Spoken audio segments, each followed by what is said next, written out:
All right, all right. Live at 5.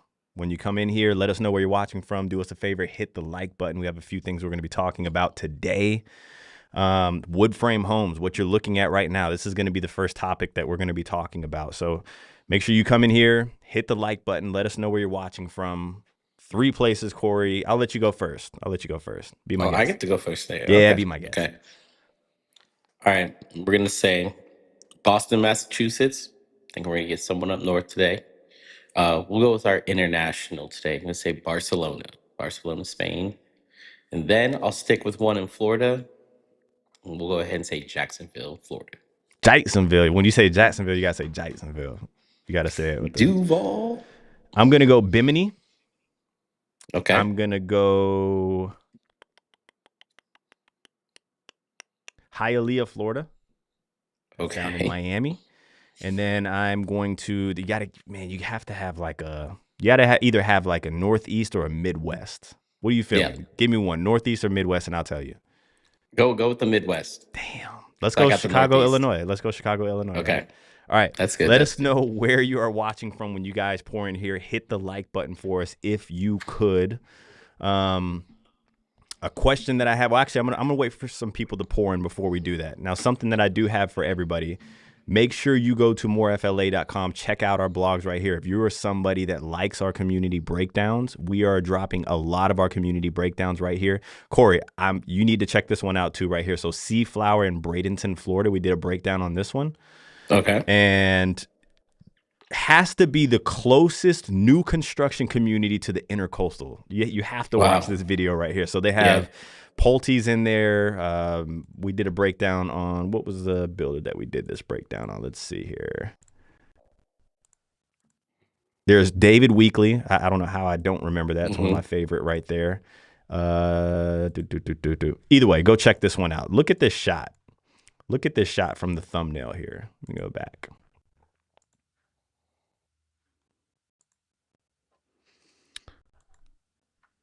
All righty, I promise you. We'll get that part figured out. Either way, go to morefla.com, check that out. Check this thumbnail out. This is the It looks community pretty right here. cool. So there's going to be like Publix in there. There's going to be shopping in there, dining, and you're Yeah. this close to the intercoastal, and it's all new development. It's not like 50 homes. It's like Wow. hundreds of homes. So Right. make sure you guys go check that out. Let us know where you guys are watching from. What Also, type you of can builders shop are in homes there? there as well. What was that? What type of builders are going to be in the Seaflower community? Are we doing like entry levels, move No, up no, no, no, no, builders? no, no, no, no. The most entry level builder in there, I think, is Pulte, I Okay, believe. That's the gotcha. most entry level that's in there. So everything is kind Right, of level 3 and up. There are going to be some townhome options, as you know. Like there's not a lot of like customizing townhomes, so that might be right. the most entry level in there. But take a look at that blog, take a look at that video. If you guys want those breakdowns, go there because we're not releasing 10, 12, 15 of them a week on YouTube. So make sure you check that out. All right. So a question that I do have for everybody. What's your thoughts on this? What is your thoughts on this? Actually, one of the questions of the week on our, let's see, one of our social media platforms, I'll go ahead and read a few questions off real quick and we'll get those things answered here. So actually, I had a short form piece of content that was on this right here. We were breaking a community down. Lennar's building this home. This is a wood frame home. And it's the question that we got from Cigars R Us 111 was, how does that meet building code? It's my understanding that first floor must be CBS. Second floor can be wood frame. I would only buy solid CBS, both levels with aluminum studs, never wood. That was actually on our Instagram right there. So like CBS, so it's not building code to have concrete block on the first level. That's not code. Is it preferred by people? I don't know. I would love to hear what you guys have to say in the comment section, but let me know what you guys think about this. And then a question that I have for everybody as well is, if you're like this guy and he only wants block on block, which builders do you have to work with in the state of Florida? Which national Yep. builders that are not custom builders, that are local, and don't really go beyond their area to build like one-off home? Which builders do you have to work with? I only have one name that's in mind. Yep. And it's on this street right here. Corey, you recognize this street? It looks very familiar. Is this in Winter Haven?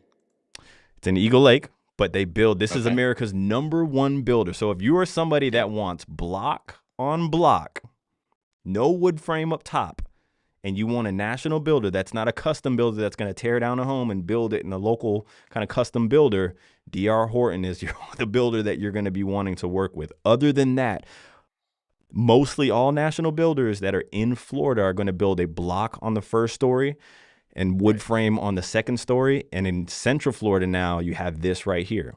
You have Lennar building all wood frame homes. So very interested in seeing what everybody thinks about. What's your thoughts on that, Corey?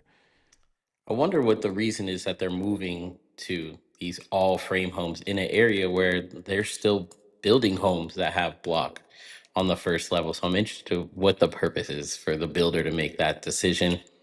I know it's got to come with more affordability for the buyer, and it is in Central Florida, not as close to the coast where I think the codes might be a little bit different. But personally, I think it's kind of strange. I think it's strange that they're moving to that, and I think a lot of people are It's a going to weird be move. they're not going to be sold on it. I feel like it's going to be a tough sell for this builder to try to explain the reason why. One thing I already heard was you don't get the ugly stucco colors. You can now have siding or something on it. I'm like, but in Florida, is that going to be your most important thing when you're talking about the structure of your home? I can promise you this, just going off of the basic worries that people have in Yeah. Florida, snakes, bugs, and hurricanes, right? And although we Yep. know that this would, well, obviously we have to get it inspected and all of that stuff, but like wood frame doesn't mean it's not going to hold up. They're probably Right. stronger than you may think. Actually, my father-in-law's house is a wood frame home and it's built wonderfully. But man, this is going against what the majority of the people would consider to be safe, right? Like they go against Yep. the grain on this one. So, as you said, kind of strange. I'm interested in seeing how the market responds to this because they're not, this is Lennar. This is not a builder that's going to build and just like, did that work? They're going to build and then look back after a while and be like, okay, cool. We have a bunch of these. We need to get rid of them. And if nobody's buying them, Yeah. like what's going to happen? And we know a few Somebody in the communities comment where section they're said, transitioning right now. Go right go ahead. ahead. I'm sorry, Corey. I would just say we know a few communities where they're in that transition right now, so you can still get some of the block ones that are in their inventory, but after those are gone, the rest of the community is going to be all frame.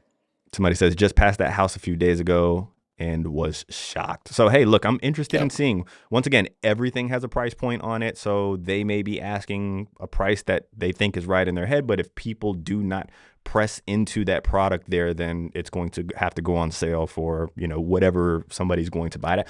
Or it may do numbers, Corey, and we may just be like, Yeah.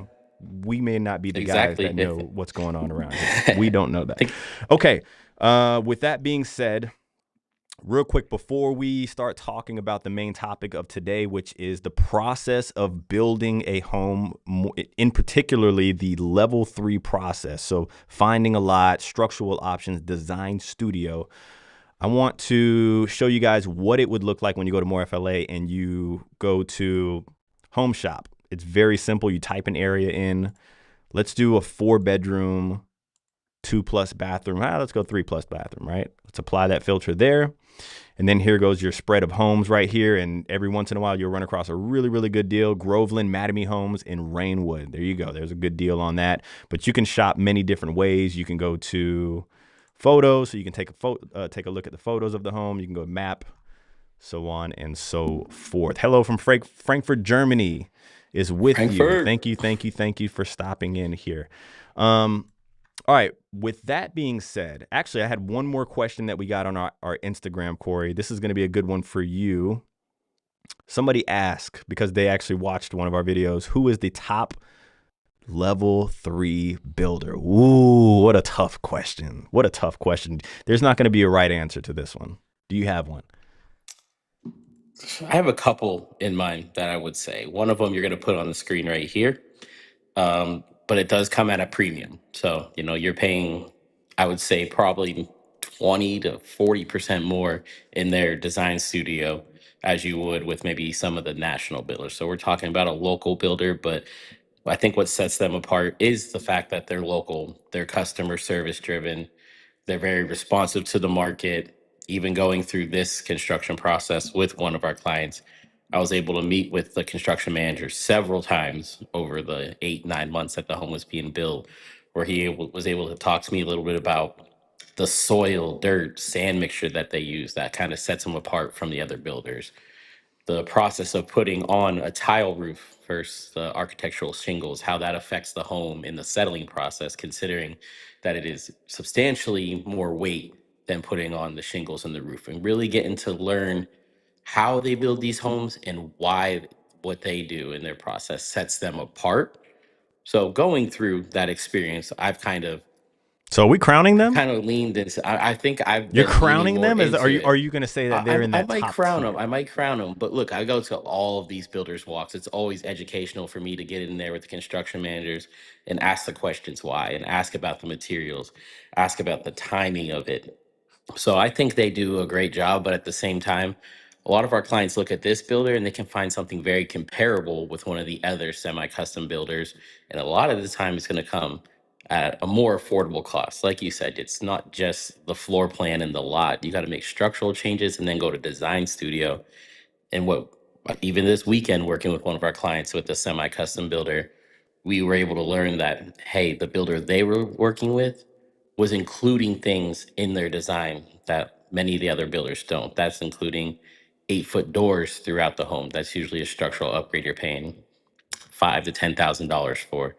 The gourmet kitchen was included with this builder, so another $20,000 that you're not spending in design studio.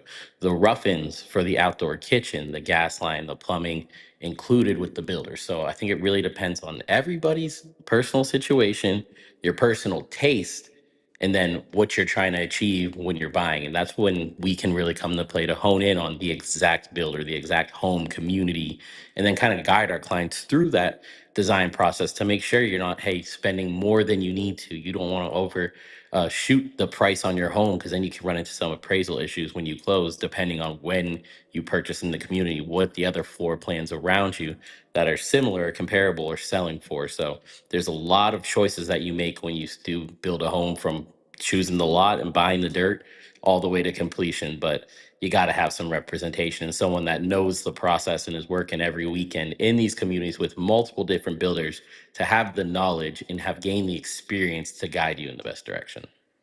So to answer the question of the person, and the reason our answer to questions like that, because people, by the way, this is a pure Q&A for everybody, right? Like, take the Yeah. time, ask questions here so we can get them answered for you. Do not wait until we're about to say goodbye and then the questions start to flood in.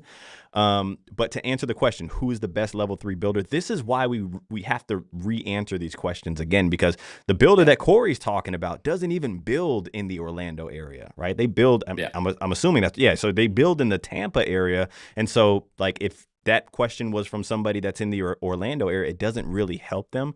And Yeah. that can kind of tear down to a multitude of things, right? Like, what do you want a balcony on the back of your home? Do you need this? Do you need that? And so there's no real good answer to that, right? And once Yeah. again, construction manager matters the most. But Corey's going to go ahead and crown Homes by West Bay top 3 builder, and that's his favorite builder as well. And they're a It really is. good builder for many, many reasons, and I think they check a lot of boxes in our book. Being local is definitely one of them. So hopefully that did answer a question. Now, Corey, let's go ahead and just you've already kind of dipped your toes into it, but talking about the to be built process, how important it is to obviously have representation on your side, but like, what are the things that people should look out for that they might not look out for, right? A lot of these people that are buying homes are excited. You go there, it's Yeah. fun. You're in the model home, and you know the presentation that the person is giving you is really nice, and there's 3D on the wall, and you can just kind of smoothly go through that and miss the important stuff.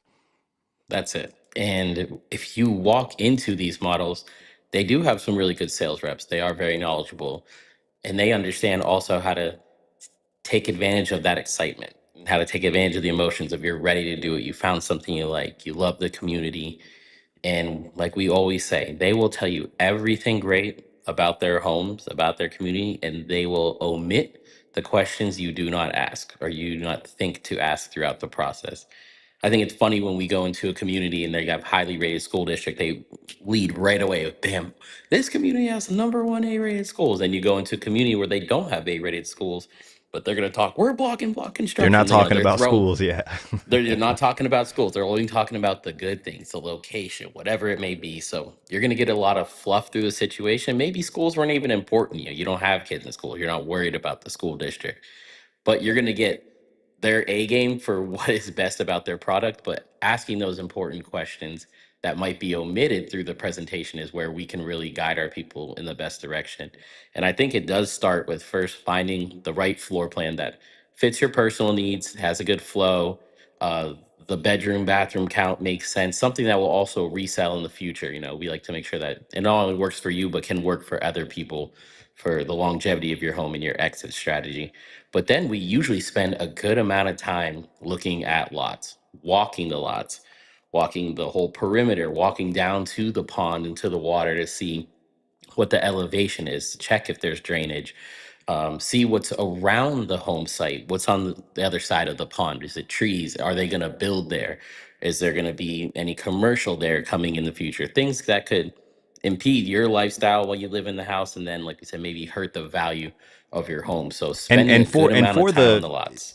and for the person that's probably purchasing, that's out of town, out of state, relocating, can't be here for Yeah. those things, believe, and we bring this example up all of the time, but it just popped up again. One of my clients in the Claremont area was like, hey, on the plot map inside of the community, it showed pond, and you go there and it's a big dry ditch. It's a drainage pond, Mhm. right? So boots on the ground is important. If you're somebody that can't be here for that, especially for all of it, finding the lot is just one part of being present Yes. during the process.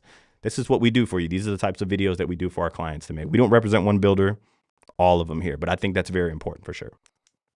Definitely important is finding that right lot. And then even after we do that, we like to look through the pre-plot plan to make sure that we're checking to see, is this in a flood zone? We'll hear a lot of the sales reps say, hey, it's in a flood zone now. We're in a situation where we built up the land past the code. We're just waiting for FEMA to re-inspect. But you know, that's still going to put you in a situation where you have to carry some of this flood insurance until FEMA re-inspects. And they really don't have date on that. It's just kind of like time and waiting. So making sure that you're getting the best piece of land, because we always mention that these builders build multiple of the floor plan you're going to choose in this community. So having the best view, the best lot location in the community, whatever it may be, is going to set you apart when someone else is coming to buy a home in this community in the future, and there's multiple different options for them with your same exact floor plan. It happens all the time, and we even have listings right now with people that are selling homes that the builder's still selling, that people in their community are selling. It's like there's a lot of competition for the same exact floor We plan. bring it up. We bring it up from experience, people. Like there's Yes. going to come a time where you might need to sell, and we want to make Yep. sure you set yourself apart. We're not just saying it because we believe in it, because this is what we like. We have listings, people. Like we want to make sure that you can set your home apart from the rest. And that lot is that one way I think that you can do it. Anybody can put a reef on their front door and say, I have the blue reef, right? But like, who Yep. has that non-duplicatable lot? Like, that's what you're looking for.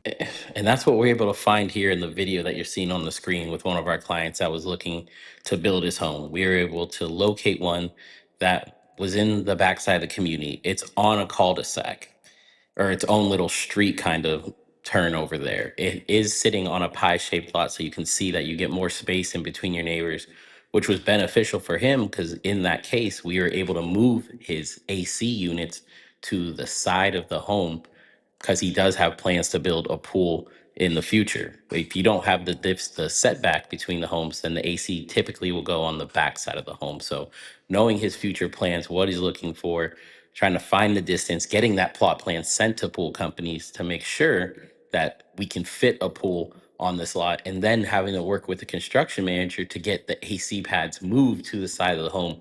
All super important decisions that we had to make while we were checking out this lot. So it's beneficial for him. It's going to be beneficial for people looking at the home in the future. And I think that's going to set him aside to, you know, get top dollar for his home. But spending all of that time at the lots and making sure we were running through these questions, getting the information, quickly getting the information back from vendors, pool companies, plot plans, whatever it may be, to make a quick decision on these lots because they do sell fast. And on the weekend, I think if anybody's out looking at the model homes on the weekend, those parking lots are full. There are people out. And I think we're starting to see a little shift too from January to February in buyers in the market. And I was even speaking to a realtor in Indiana, said February's been pretty busy too for buyers. So every situation is different when you go to buy, so you really have to find out where's the leverage that we can get the best deal possible. And I think one thing that we can always try to make sure is that we're paying the right price for these lots when we're going into the builder. That's something that we definitely negotiate and have gotten some really good deals for our clients. Man, so obviously, like the negotiating side is one aspect of it, but just keeping it along the lines of the what to look for when getting the home built. I think personally, like if you wanted to, it's like a Christmas tree. I think the lot is the most important part because I will never tell a client you shouldn't get a 4 bedroom, you should get a like whatever works for Yeah. you. We'll kind of insert what we think would be best, especially for like exit strategies and holding your value. Like those things do matter. But for us, the lot matters. Like you can get option A on any lot, but like the best lot matters. The best lot for you as well. So, but then once they go through that, Corey, right? And then let's just keep it level 3. They go to the structural options, right? Like you sit down with maybe the rep or a structural expert with the builder, and one of us would be there. One of the representation that the client will have will be there. And then what are we looking for in that side of things when they're going through the structural kind of sit down with the builder? Yeah, so that's really going to be the third part of purchasing this home to get to contract and get the process started. You're going to find the floor plan you like, you purchase the lot, and then you'll sit down with one of their sales reps or structural experts on their team and go over all the options that they have in the home, whether that's, like we said, 8-foot doors. Do you want a pocket sliding door to your patio? Do you want to extend the lanai? Do you want this to be a bedroom or a den? Do you want this to be a tub or a shower? And we'll go through all those options and one, see what works best for you. Two, give you some feedback and advice on what people will want in the future of the home. Once again, thinking about your exit strategy. Working with someone recently wanted all showers, but we kind of told them, hey, leave one tub in here because the size of your home is going to really bring in families into, especially in this community with the school districts, just leave a tub because that's going to be important in your resale value. And then also telling them what, or suggesting maybe what is the price that the builder's asking for these upgrades and is it worth it. Sometimes we'll see a pre-plumbing for a water softener in the garage loop maybe $300. Okay, yeah, that's something, even if you're not planning on doing it, still good to have, still good for future resale. Sometimes these options are like thousands and thousands of dollars more than what we think they're worth or could be done later for. So it's something you don't have to keep or you can keep off when you're going through those options, because like we said earlier, these homes have to appraise at the end of the day. And when you're building this home, you have to consider what the other homes in the community are selling for. You want to overshoot it. Depending on your loan type, it could leave you in a gap that you're paying extra money out of pocket just to get the home closed, or you're pretty much losing the deal in your deposit if you can't meet that gap. So, really considering how much this home is going to end up at the end of the day, going through those different pricing options. Each different home has a different elevation. There's maybe 4 or 5 elevations. And what that really is just the front of your home, the peaks, the roof lines, the different amount of windows. There can be one with a front porch and one that doesn't have one. You could get stone up with some of them. Some of them have like a coastal design, but there's different options in there. There's usually an included one that comes at zero cost, but it's not going to be as fancy with the front porch and the extra windows and everything as well. Also, having to consider, if you do like one of these elevations, who's building the same home around you, because your home elevation can't be the same as the one next door to you, or sometimes it's 2 doors down and across the street. So if you really want a certain elevation on the home, you have to also find the right lot, 'cause maybe the one you wanted, the person next door is building the same floor plan, same elevation. So we have to make sure that all of these things line up to get you what you like in the home, but also, like we said, keep it in a reasonable price point, because a lot of these things are marked up by the builder, and we can get you some help afterwards if you want to get them done. And then there's other things that, hey, you're going to want to do with the builder 100%, and it's going to be too difficult or more cost effective, or you're pulling permits after you close to get some of these things done. So we're like, hey, we'll just kind of guide you. Maybe that's something you leave with the builder. And then also, how can we get the builder to include some of these things for us? The builder will offer a few things, like we said, gourmet kitchens with one builder. Another builder offers the pre-plumbing. One builder, the only thing they offer is baseboards. So there's different options in these upgrades that they'll offer you, but there's also credits that they can give you in the offer process to help you pay for some of these upgrades that you're going to put in. A lot of them are already offering it, but we've been able to negotiate more than what's been offered by the builders just to help you in design, keep that price point down, but still allowing you to get what you want when you're designing the home. So there's a ton of options. You'll meet with an electrical company to do outlets and camera pre-wiring, many steps that you can go through here. But we have the experience and we have the people on our side, like you said, the trades and vendors that we can get you with to do it afterwards. We know the cost of some of these things. We can get information if we need to while you're going through your structural options to make sure you're doing it the right way at the right price, and you can do it at your own time afterwards too. So the negotiating side of things, I mean, we talk about our cap strategy, squeezing the most out of the deal. When it comes to be built, the builder is going to look at the offer way differently than it would a QMI or a quick move-in home, right? They're going to be Yep. reluctant to really adjust the base price of the home that much. Why? Because they got two homes that they need to sell in 30 days, and you're asking for a price reduction on a home that's going to sell in 12 months, right? 10 to Yep. 8 to 12 months, somewhere around there, right? So the things that Corey's talking about, credits, design studio credits, maybe something off of the lot. And we really analyze the terms of the situation that the person's in, because we always preach on the team. We have one opportunity to swing the biggest, baddest offer, because when you go back and forth with negotiating, it's not about throwing in more. It's about taking away what you've already asked for, right? So when they say no to it, Yep. we just retract a little bit versus trying to switch things up. And that's just one of our strategies right there. So, okay, so next, once they get, and I thought you did a really good job just kind of explaining, obviously, like how we like to assess structural options, giving suggestions to our clients. The next thing I think where people do get a little, I think structural options, it's somewhat of a kind of an easy assessment for people. Like, yes, I don't want Hmm. to extend the lanai when I first move in. That's something I got to pull a permit for, right? So I want to go ahead and get that done now.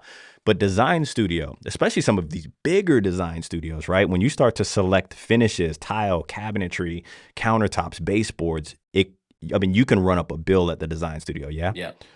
Yeah, absolutely. We've seen, depending on which builder you're working with, I think the average is going to be around 20% of the home that you've already put under contract. So that's the base price, the lot, and the structural options. Usually about 15 to 20% of that is what you'll spend in a design studio. But there's some builders where you can walk out with the $100,000 bill, and then there's other ones you can walk out with 250 to $300,000 on that bill. So kind of making sure that we understand your situation, what your end goal is for your budget, and then guide you in that direction. Like we said, everybody's got a different situation, whether Mm-hmm. it's their down payment, whether they have a home to sell, whether it's their loan type that they're choosing, whether they're paying cash. We were just working in a community this weekend where we mentioned that we would be paying cash for the home, and the builder the rep told us, right, oh, okay, so it's 3% off the base price for cash buyers. So that immediately put them into a better situation than the comparable builder that we were looking at, and the comparable floor plan with that other builder, by reducing the price. But now we have a little more leverage to work with too when we're going back to builder A and saying, hey, this builder's reducing their base price because we're paying cash, but you weren't willing to give us any extra incentive for that cash purchase. So knowing which builders are offering what, how they operate, where we can leverage them.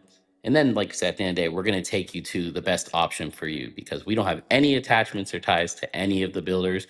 We do know how they operate. We do work with all of them, and we know where we can get the best deal. Another thing I was going to bring up for you too is that a lot of times these builders want you to put down a pretty substantial deposit on this home to get the process started. They're building it specifically for you, your structural options, your design options. They want to make sure you have the most skin in the game so that you're not walking away from this home that they're building from you. So they can ask for 15% for a loan to, or of the purchase price if you're doing a loan to get the process started. They can ask for 20% if you're a cash buyer, but maybe you do have a home to sell and your money's tied up in the home already. So, how do we negotiate that deposit amount? Can we get a smaller deposit? Can we break it up into payments over a certain period until your home sells and you can make the remaining payment? The second part of that is that there's typically a design studio deposit, a second deposit that they're going to require.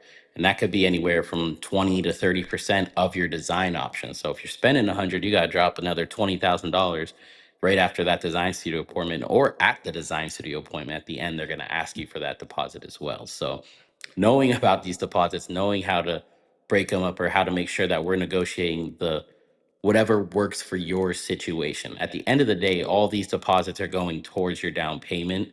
So it's money you either bring to the table now or you're going to bring at closing. Usually we're just looking at bringing less money to the closing table, but everybody's situation is different. So making sure that we're negotiating a deposit that's comfortable for you or a deposit schedule that the builder's willing to accept and is still comfortable for you is a very important part of getting this to be home built. Because unless you're qualifying for both homes or you already have the proof of funds in your bank account to purchase cash, they're going to make you put down a certain amount that they're going to want to hold on to right when you go to contract. So, are you prepared for that? How can we help you prepare for that?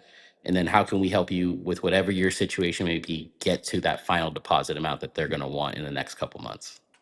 So this is the standard that we have for our clients in the to be built process, right? And so I would say when it comes to sales reps for all of the builders, I might trust 5%. I might trust 5% of them, right? Let me just be generous and say 5%. And this Yeah. is no shot at anybody, but everybody comes in different knowledge bases. They come a little more serious about their jobs than others. With us, it's the Yep. standard across the board, right? So I think that, if you don't have a rep that is looking out for you in this way, and you're just kind of hoping that you run into the right rep, that you're taking a big gamble on look how gorgeous this home is. Like you were just walking through when you were talking. Look, you're taking a gamble on this. Don't gamble on Yeah. this, right? Like do the right thing. By the way, our client here paid us absolutely nothing. Got him a great deal, obviously great Absolutely. representation. Paid us absolutely nothing. So, but yeah, I mean, I think being generous about like the 5% thing, this is no shot. So we have preferred sales reps that we like to work with. The moment we know that we have somebody that's interested in a particular community, you better believe we're going to beat the crowd. We're going to go straight to the right person that understands how we operate, right? Like-minded people are going to work good together. So, okay. So design studio, I thought that was great. Now let's just say we got past all of that. We did any extra deposits that might be needed because we had to spend a Hmm. little more, try to cover a little bit of the potential appraisal issue or more skin in the game for somebody that's building a custom home here. What about the pre-drywall walk? Like what are some things that people need to look out for before the drywall goes up in your house? Yeah, for sure. So I got a good story for you too on this one, but we're going to let the construction manager know it's the first point of contact when they reach out to us. And they say, introduce themselves, let you know when the first couple walks are be, when they're going to start pouring the slab for your home. We're going to let them know that we're doing a pre-dry walk and we already have the inspectors in place that have worked with these builders that have, so they have their credentials, their insurance, their license, so that we're moving that process along a little bit easier, a little more seamless for you. And then we kind of just let the construction manager coordinate the day and the time when we come in to do this. And the inspector gets the report to you within 24 hours, and we can hand it right over to that CM and say, hey, here's a list of items that need to be fixed. Please let us know when they're finished so we can come view them ourselves. Can we see the videos for sewer scopes if we need to? Can we see invoices that these things were corrected, addressed in the home from this pre-drywall? So when they come into that pre-drywall, they're going to want to look at the electrical throughout the home. They're going to check out those pest tubes, the HVAC, the plumbing. They're going to check the slab on the home, see if there's any cracks that may happen in the slab, which are pretty typical in the state of Florida due to the soil, dirt, sand mixture that they're building these homes on. Settlement cracks are pretty typical, but at a certain width, they need to be fixed or repaired before they can continue to build.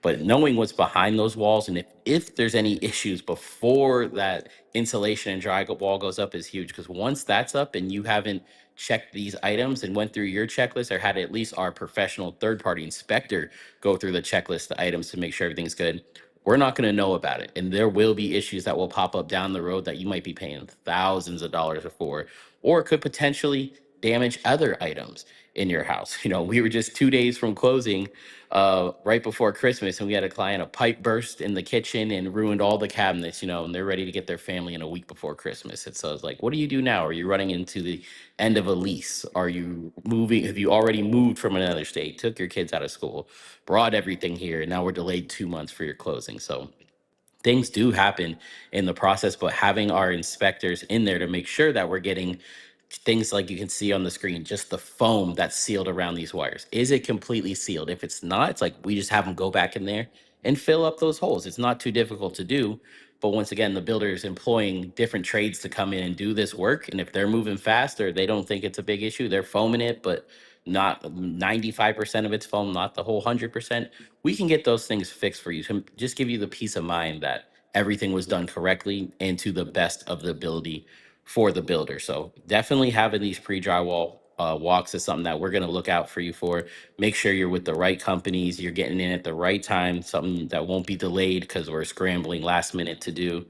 And I may think probably what 95% to maybe even more of our clients are getting a pre-drywall inspection when they have the opportunity. We do sell a lot of quick move-in homes as well, but if you have the option to see behind the walls and have a professional check it out for you, we're going to tell you to do it every time. So I would say the most common thing, right? Obviously, things being done properly, the studs being in there properly, and all of the like kind of the fundamentals of the building of the home. But the most common thing that I think people need to be at that pre-drywall walk for is the placement of customized items in a home. Yes. If you got a Cat 6 over here for internet reasons, or if you got 4 outlets in this room instead of 1 because you know you're going to have nightstands over here, all of those smaller things, you would be amazed how many times they're not done properly. And you have to be there to make sure that, hey, before it goes up, this is what we have right here. And lastly, hopefully you're not doing this stuff on your own, but like we know you have to get things done in writing. You have to get things done in Yes. writing. So when you get things Absolutely. adjusted, and you will find some things, you have to get those things done in writing. That's a standard that we do have here on the team. Before we press forward real quick, a question that somebody had: buying a home. No. It was a question about a pool. Here we go. Spending $100K for a pool will increase the home value for $100,000 with a question. Is it worth building a pool? We've found that you will not get your full value out of the pool when you go back to resell the home. Yep. A few exceptions: if you live in a community that is a newer community and maybe it's 50 to 100 homes and they're closing out and you have one of 2 homes with the pool in that community, then you have a little more leverage, but I still don't see where you're getting the full 100,000 back out of that pool. Pool is a Yep. luxury. All right. So don't look at it as an Hmm. investment. Your home will be worth more than the pool, the home that doesn't have the pool, but do not expect the whole thing. I would love for you to get half, if not more than half, but we've seen a lot less than that, okay, out of the pool. So, and then somebody also says, I can't imagine living in Florida without a pool. Would love to know in the comment section, everybody else, would you, could you?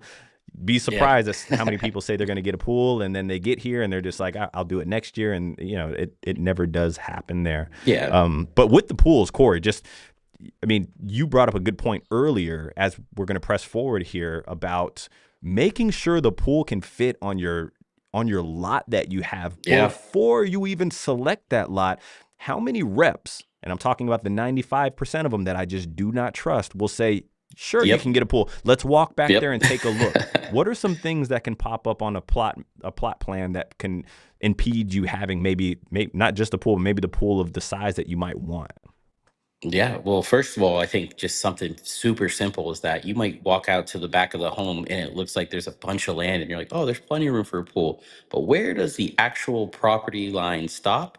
And if you're doing a to be built home, who knows where they're going to set the home on the property when you're going to permitting. We've seen the home be pushed back into the backyard and then they have this really long driveway per whatever the city was doing in the permitting that said, hey, we have to push it back.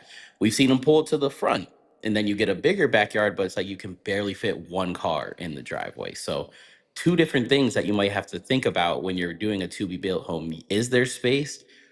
Are there any easements? Are there easements for maybe the lawn company to come back there, cut the common ground, or for a company that comes out and sprays your pond back there? Is there an easement on the side or the back of your home where you can't fence or put a permanent structure? Are there any utility easements underground, whether that might be electrical or internet cables that are running through the community that will impede you from being able to build a pool on your land? So definitely a bunch of different questions that you'll have to consider when doing that pool, and if it's even going to be possible back there, because you might get stuck in a situation where you can only put, a 8 foot or 10 foot pool wide in your backyard, and if that's not appealing to you, it's definitely going to really kind of turn you off from wanting to get that home And we've seen it happen before. And just there has to be a certain amount of feet that the pool is set back from your structure on the back and from your property line as well. So knowing this information, being able to get in contact with our pool company and say, hey, here's a plot plan. Tell us if you're able to make these things happen. And that will give you the reassurance. If they give us a thumbs up, then we're good to go. But we are making sure that our clients know that. And like you said, once you move to Florida, tomorrow never comes if you think sometimes you're building the pool. And a lot of these communities, like the one we're looking at on the screen, there's a 15-acre lagoon inside the community. So if you don't want to spend $100,000 and do the maintenance and upkeep and pay for the electrical and the pool heating, you could get a $10,000 golf cart and just drive right over to your local beach that you're already paying for in your HOA fees. So there's a couple different options for that pool if you feel it's necessity. A lot of these communities are building pools inside already. And I got a few questions that we will get answered, but because I know this is going to be its separate kind of video here, I just want to finish it up. So I really want to, so we've gotten past the pre-drywall for everybody that's building their home out there, right? Maybe they're watching this video and they're learning a little bit. By the way, hit the like button for us if you could. Okay, so the blue tape walk, which builders call these things whatever they want to call them, right? What are some names that they call them? Celebration walk, Celebration celebration walk, walk, new home new home orientation. orientation. Yeah. Come learn, like whatever it may be, like uniformly on the team, it's the blue tape walk. So you have the blue tape walk and then you have the final walk. Let's just run down those two real quick. Let's start with the blue tape. Yep. So the blue tape walk is typically going to be 7 to 10 days before closing, when the home is mostly completed, so that we can go in and see all the items out in the house and make sure that they look right. In our experience, we like to have that inspection report before the first walk so we can bring it with us and go over the inspector's items.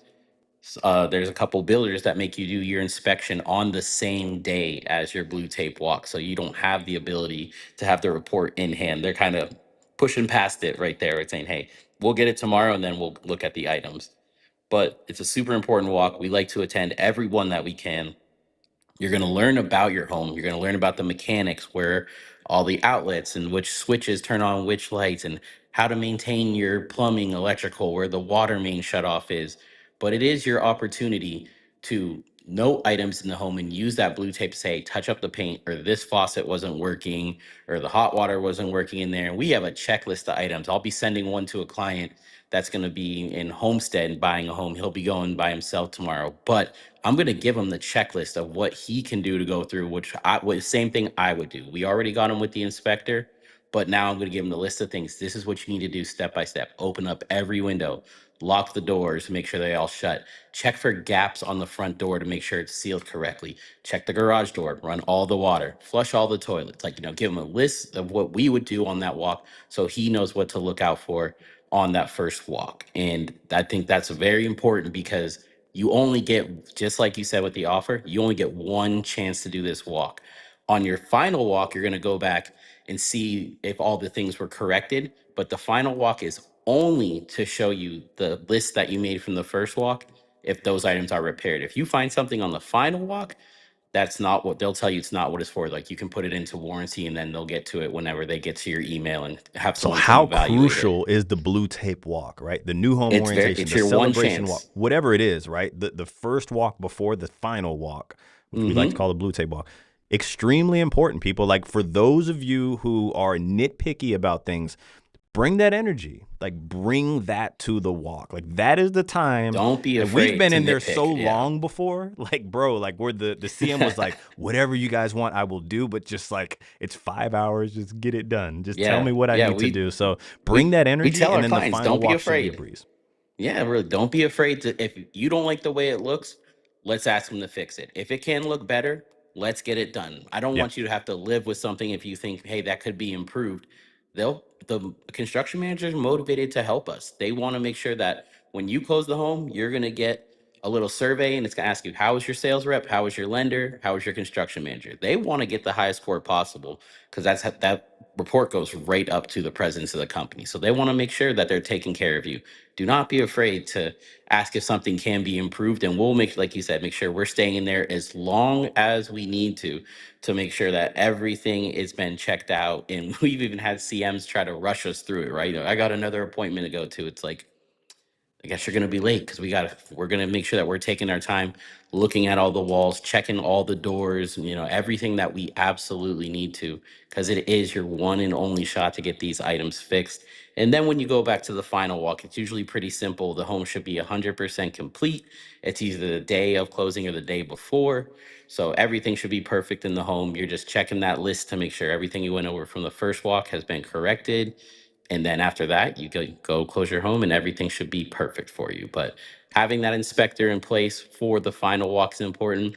Check this out, Christian. We just went to, or we're supposed to have a final walk, first and final walk coming up soon. So we asked the construction manager, when can we get our inspector in to come? And he's like, oh no, our company now does their own third party inspection, everything's good to go.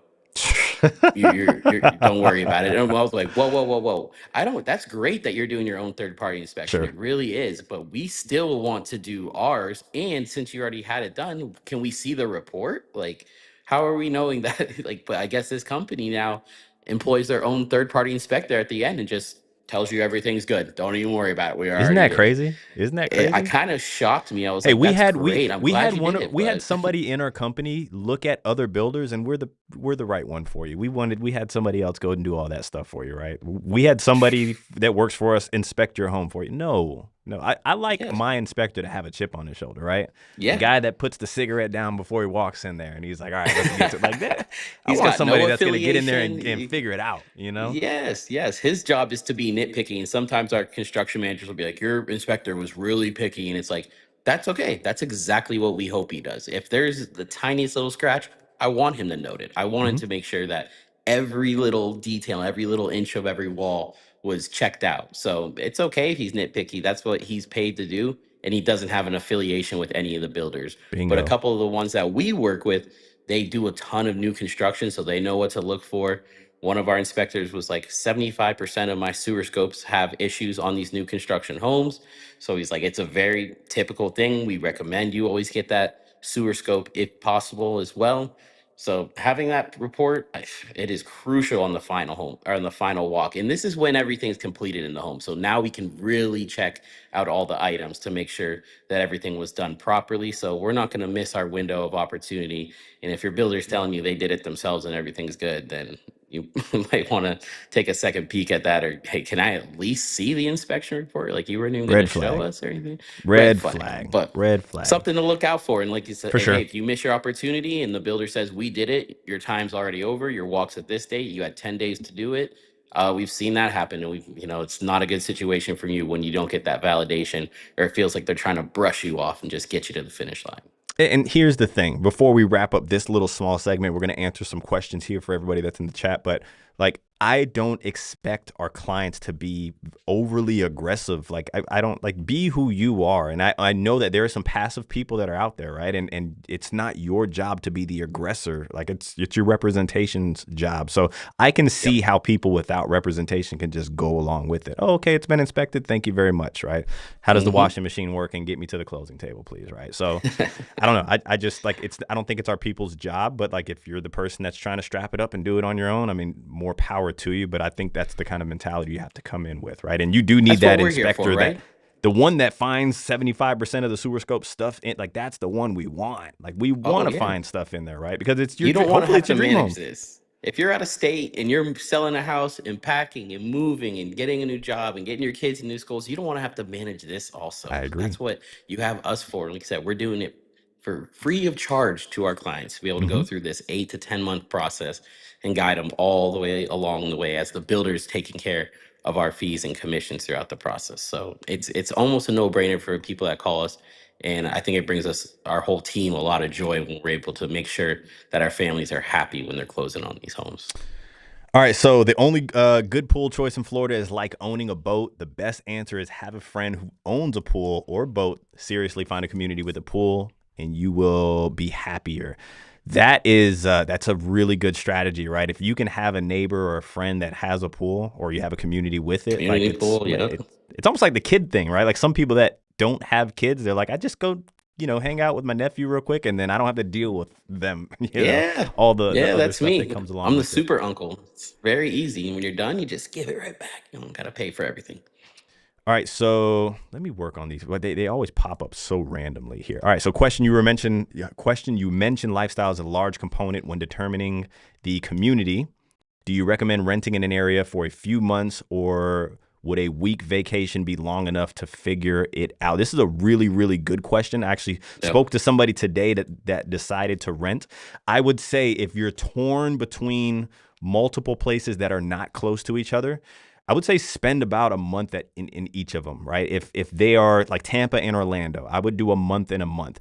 If you are in the kind of in the same if you're in, let's just say, Wesley Chapel, and you're torn between three communities in Wesley Chapel, I think within a month you can get that part figured out. Right. Yeah. So that's just my thought. But yeah, there are, and somebody also asked if they had a secondary home, do we have resources for short-term rental kind of opportunities for them? Yeah, we'll get you taken care of whenever you do make that happen. We can make sure that we have somebody that can rent your home out for you. But Corey, what's your thoughts on the short-term rental side of things for people that are trying to figure out what their lifestyle is? Maybe they're new to Florida. I do think that a lot of our clients come in town for a vacation to come tour these homes, and we always kind of direct them to do a little self-guided tour, drive through the area, see what the traffic's like, see what there is to do, if it's, fits your family lifestyle. I would think if you're looking between, like you said, Tampa, Orlando, Jacksonville, spending a good amount of time in each one could take like, a month, if not longer. We had someone recently come down for three, almost 4 weeks, and they spent some time in Wesley Chapel, some time in Riverview, a little time in Sarasota, but really were able to hone in on the community and the city that they wanted to be in. But I mean, some people know right away they want to be Wesley Chapel. So now I think in a week you can definitely go through the communities in the area and just see like what the proximity is to grocery stores, shopping, anything, the nightlife, whatever you're into. So it depends on each person's situation, what they're kind of specifically looking for in a lifestyle. But I think that lifestyle question is where we can really help people and push them to the best direction, because there's so many things to do in Florida.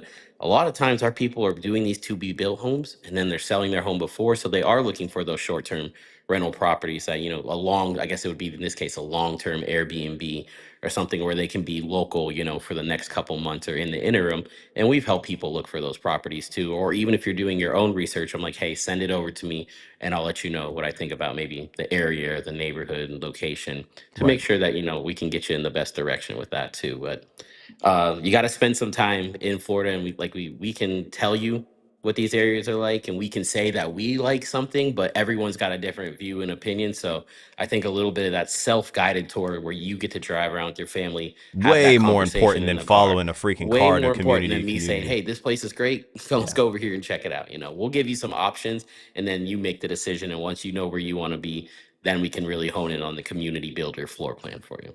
The best way that we like to suggest it is, first and foremost, come down, whether it's, if you got 4 days, spend the first day and a half on your own exploring. Don't walk into any model homes. I know it's hard to do, but explore on your own and get an understanding for what you like or dislike from that first initial Yeah. drive. And then you can kind of shave off from there. And then we can start to, it's once again, it's a little more valuable doing it that way versus following Corey's Tesla around to different communities. And then you don't get to see the day-to-day things, stopping for lunch, going by the school and seeing if, what the area or the drive would be like. All right, last question before we hop off here. This is a good question, actually. Build a home versus already built home new. How much more are you paying to build it yourself, if any? I don't know if I have an exact number, but I will tell you this based on our experience and our ability to use our cap strategy to extract the most out of most of the deals. To be built, we have been getting on discount, and the to be built process, once again, the builders they're less incentivized to start knocking homes down that are going to be sold in 12 months, right? They want you to buy the Yeah. inventory that's there. And so we're really getting the most out of that deal. So I would say an already built home, but there's going to be a little bit of compromise maybe in there. Maybe it's this backsplash and you're like, I love everything about the home, but this backsplash, maybe Hmm. that's the compromise for a good deal. Yeah, and I would say with one of the semi-custom builders with that we were in this weekend in the community, they did do to be built homes and they offered packages for the homes. Package could be $50,000. They had one for $90,000. But in those packages, you have zero selections. You get everything within that package: counters, floors, cabinet color, faucets, everything that's in the package. You just pick A, B, C, or D. no other selections. But I think we find that people at a certain after a certain price point, they want to just pick their finishes. If you're going to pick a $90,000 package, I would say you might as well go to the design studio and Seriously. spend 100,000 or spend 110,000 and get exactly what you want. So I would say it kind of goes both ways depending on if you want something specific or if you're just trying to be affordable on the to be built route. But I would say always the quick move in is where we're going to find the best deal because we know that the builders, like, they're going to throw everything they can at you to get a house sold.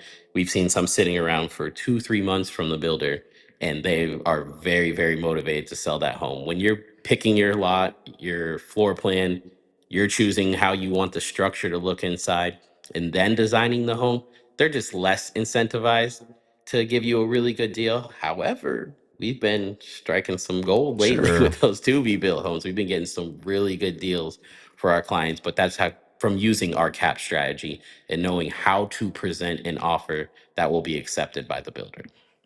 This is my last question for everybody. What's your thoughts on this right here? Wood frame home or no? Wood Let me know frame. in the comment section down I below, thought man. we This, learned from the three little piggies, man. What's going on? yeah, that's actually I a thought we good one there. learned. But just based on what you were talking about with the to be built process, it all starts with finding the right home and the right lot, right? Like I Yep. think everything else falls into place with us that we really lot shop for our people. Figure out what layout you like, which floor plan, which community you like. We're going to weigh out the pros and the cons because because we don't work for the builder. We're going to tell you the good and the bad about everything. But for me, like if any of the agents on the team send me a deal, look what we're putting together today. I'm always oohing and awing over the lot, right? The first thing that comes out, I'm like, man, that lot, that's it. And they're like, well, what do you think about the floor? The lot to me matters the most. You have anything else for him, Corey, before we hop Yes, off? yes. No, I was just gonna piggyback off that right there, saying the lot. The person we helped this weekend got a double pond lot, conservation in the back. But another important part was, do you want the home to swing right garage or left garage? Because when you're inside that kitchen, your view's kind of angled out one side of your home. So we're trying to figure out which side is better to have it on based off of your sight lines in the home. And all of these homes are already pre-electrical and pre-plumbed. So does it cost money to switch it to the other side? It already comes one way from the builder. So very, like I said, many decisions that go into this to be built. And whether you built 10 homes in your life, but you haven't in Florida, or this is your first one, you got to have some experts on your side that really know the process and going to look out for your best interest, not just the deal, but also the design of your home as well.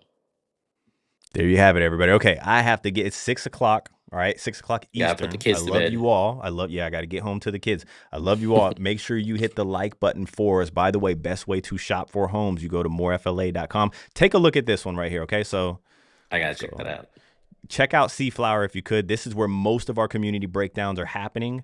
This has to be the closest to the intercoastal new construction development that I have seen and covered. Take a look at this. You can read up on it, morefla.com. We will catch you guys next week. See ya. See you.